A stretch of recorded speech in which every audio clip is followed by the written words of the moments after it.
So this is the drying rack where usually when the fish come in, the guys that bring the fish in, and we hang them on these poles right here and let them air dry. And sometimes it takes about seven to 14 days depending on the weather pretty much before we move them in the smokehouse. So like got good airflow. You can see the strings breezing there, so moving there. So you got some good airflow in here to get the salmon dried to move to the smokehouse. Declines have been going on since 2020. It was the last time we harvested some salmon, just a little bit. Every single community is like this. We got no salmon, empty fish racks, bare, just wasting away with no salmon. Along the Yukon River in Alaska and Canada, communities like the Yupik village of St. Mary's have been devastated by plummeting runs of wild salmon. In this remote village, salmon are an economic and cultural mainstay people have depended on for generations. But wild salmon here and in other parts of their range are struggling. And people like Serena Fitka think they know one reason why.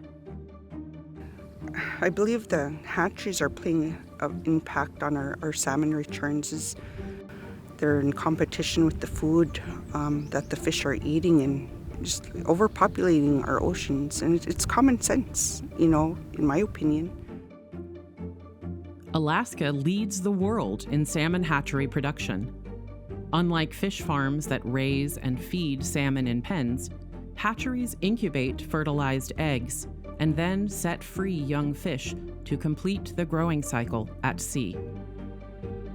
Hatcheries work by bringing fish in, basically out of the stream and into an area to a setting where we can have greater survival. The largest die-off of salmon occurs between the time when the eggs are laid and the time that they emerge from the gravel.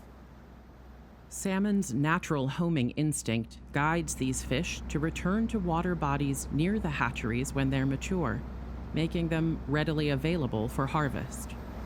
From freezing, from drought, from predation, from mudslides, from all the things that cause them to die in nature before they ever get a chance to get to the ocean. The hatchery controls all those variables. And so instead of getting 10% making it to the ocean, you're going to get 90% make it to the ocean. Once they hit the ocean, all things are the same. Alaska's modern hatchery program began in the 1970s as a way to provide fish for commercial salmon harvests.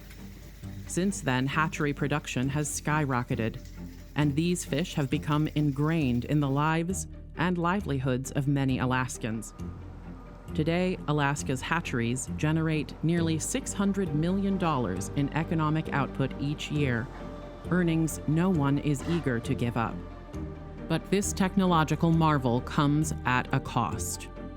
Hatchery salmon weaken wild fish genetics through interbreeding, and evidence suggests that they compete with wild salmon for food. About 30% of the salmon harvested in the state is from the hatchery program.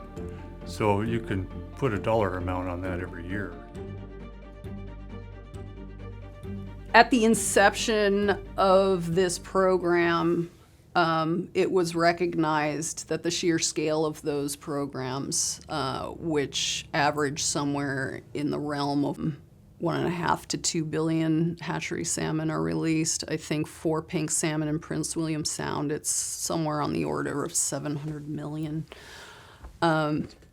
The sheer scale of those programs means that there is a potential for genetic impacts to both diversity and fitness.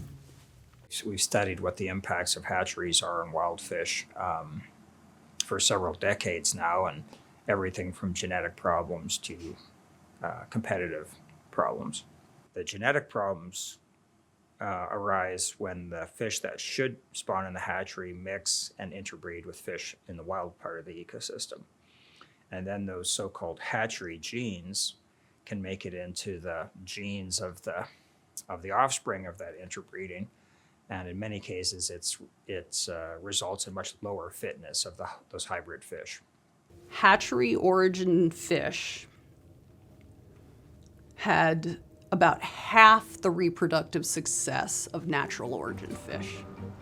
This lower reproductive success, we don't know what it's associated with, but if it's persistent across generations, indications are that it may have a genetic basis to it. And if it has a genetic basis to it, that means we are introducing this kind of hatchery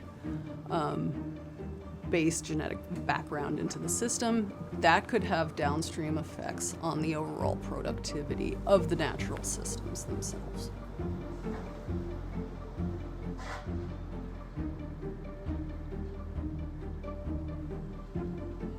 The primary product of Alaska's hatchery industry is pink salmon. These fish are already the most abundant type of salmon in the North Pacific. Research shows that when pink salmon are especially numerous, other salmon don't grow as much, suggesting there's simply not enough food to go around. So that what we see is when we look at annual growth of salmon, sockeye salmon scales, we see that in odd years when pink salmon are highly abundant, the growth of those sockeye salmon is greatly reduced. In even-numbered years, when there are relatively few pink salmon, sockeye salmon growth is relatively high. And we see this pattern now in many of the salmon species, as well as other animals in the North Pacific Ocean. Evidence is mounting that pink salmon are reshaping the ocean food chain, impacting everything from plankton to whales. Sometimes there's an appeal to what's called a trophic cascade. It just means that the pinks are affecting the ecosystem in a way that a lot of other species feel it, and it's generally through food. So roughly 1 out of every 4 salmon, adult salmon returning from the North Pacific Ocean, are hatchery origin. The question is how much of that pink salmon effect, if it's an effect, if it's there, how much of that is due to hatcheries? So we can infer, given that there's a high percentage of hatchery origin salmon, that some of that impact is being caused by those hatchery origin pink salmon and in other cases chum salmon. If we're going to talk about competition, we're talking about multiple different organisms in the ocean technically kind of grazing on the same pasture. So the question is, if you stopped hatcheries now, would you have a benefit to competition? I don't know. I'm not saying we wouldn't. We know they eat a lot of the same food. We know that they have slightly different migration patterns, but we also know they spend a lot of time in the same ecosystems, in the same water strata. So there's many good reasons to believe, based on theory and observations alone, that pink and chum salmon do compete with wild sockeye salmon.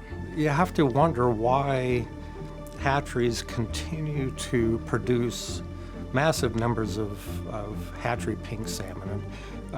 Something like 1.5 billion hatchery pink salmon being released primarily by Alaska and Russia to some extent each year. This is the lowest value species of salmon, and I think that hatchery managers simply don't recognize the effects that pink salmon have on all these other species of salmon, especially the much more valuable Chinook salmon, sockeye salmon, coho salmon. Alaska does have some of the best wild salmon production on the planet and habitat, and we'd like to keep it that way. However, the number of people in the world keeps growing, and so they have to be fed. And that's what it comes down to, feeding the world. Most of this food goes outside of Alaska. It's our biggest export, seafood is. And the problem is that people are looking at this as a simple fix. Release more fish into the ocean and get more fish back, but it's not that simple. There is a limitation to the capacity of the ocean to support all of these fish. I think the most important thing we should do is be dead honest about what the risks of our actions are. In the case of hatcheries, I think we have underestimated and we have undercommunicated what the risks of ramping up hatchery production are. I don't think we can say yet that we know what the hatchery impact is on the wild stocks yet. I really don't. The work is ongoing. We're getting more information all the time, but I don't think we can give a definitive answer yet. Anytime humans do something, there's an impact, right? There's nothing that has no impact. So I'm not going to sit here and say there's no impact from it. I just struggle to find what the big negative impact is.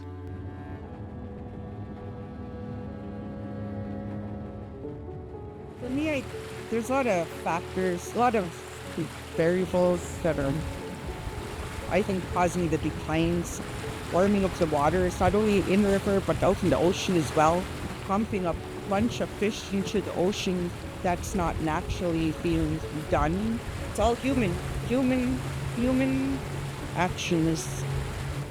We can't be the only one sacrificing. You just have to adapt to those changes, and if that means reduce our fishing, reduce the output of hatchery fish, that's what needs to be done so we can replenish our salmon stuff.